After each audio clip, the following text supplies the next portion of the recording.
Kata Nabi, kalau sholatnya ingin sempurna dimulai dari wudhu.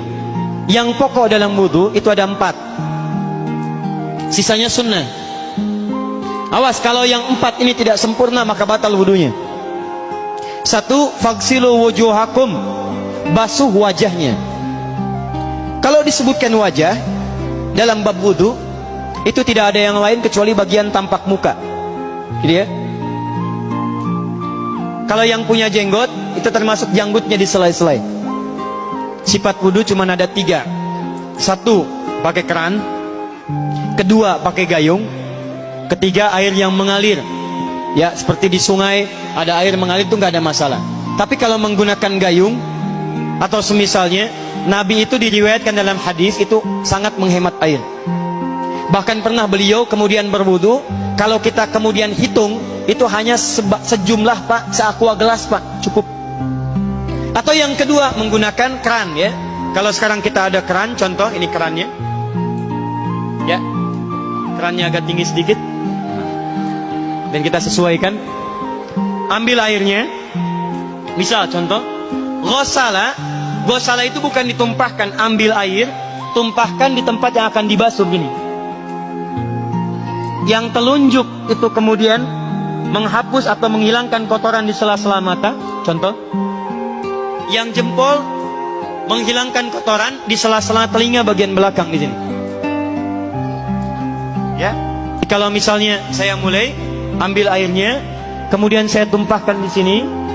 Yang telunjuk membersihkan di jari-jari di sini, di sela-sela mata. Yang jempol kemudian membersihkan di sela-sela di bawah telinga sini.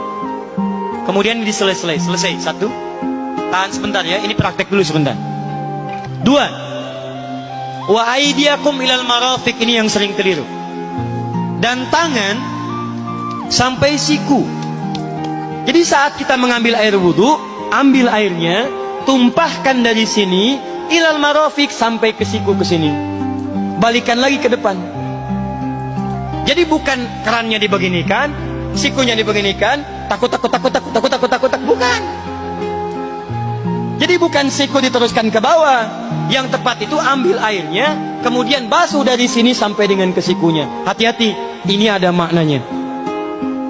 Dan jika benar di hadis Muslim, jika orang wudunya benar seperti ini, maka bersamaan dengan jatuhnya air wudu itu, jatuh pula dosa-dosa dan kotoran yang melekat pada anggota tubuhnya. Tidak cukup dengan amin, nanti kita lihat dulu. Tangan selesai, pindah kemana? Bukan ke rambut, tapi kepala. Jadi dalam bab wudu yang diusap bukan rambutnya, kepalanya. Itulah keadilan Allah. Kalau yang diusap kepalanya, semua manusia yang hidup pasti punya kepala. Tapi kalau yang diusap rambutnya, ada ketidakadilan, karena tidak semua orang punya kepala, punya rambut. Tuh. Nah sekarang lihat sini. Ketika kita diminta mengusap kepala, bahasanya masaha. Masaha itu begini. Ini saya punten. Bismillah. Ini ya. Ambil airnya, tumpahkan, baru kemudian diusapkan ke kepalanya. Paham ya? Kalau yang ghosala, ambil, tumpahkan di tempat yang akan dibasuh. Tapi kalau masaha, hati-hati. Ambil airnya, tumpahkan, baru diusap. Jadi bukan diambil air, tumpahkan di kepala begini. Yang dibasuh kepalanya bukan rambutnya. Jadi kalau ada laki-laki sudah dandan, sisiran, rapi, tiba-tiba keran dibuka, yang diusap cuma rambutnya, ulak. Itu batal wudunya, tidak sah, harus diulang. Terakhir kaki dibasuh sampai dengan bagian mata kakinya, dan ini tidak perlu saya terangkan karena mudah bagi kita untuk mempraktekannya. Tapi yang ingin saya jelaskan satu ini saja. Perhatikan baik-baik. Yang 4 ini wajib wudhu. Tambahannya sunnah. Niat dimasukkan dalam wajibnya. Lihat sini. Kumur-kumur sunnah. Telinga sunnah. Istinsyak sunnah. Yang 4 ini wajib. Tapi terlepas dari wajib dan sunnahnya, perhatikan baik-baik. Kenapa ini disebut dengan wudhu? Dan hebatnya Al-Quran mengistilahkannya dengan toharah. Toharah. Apa itu toharah? Apa itu suci? Toharah. Apa itu toharah? Suci. Apa itu suci? Toharah.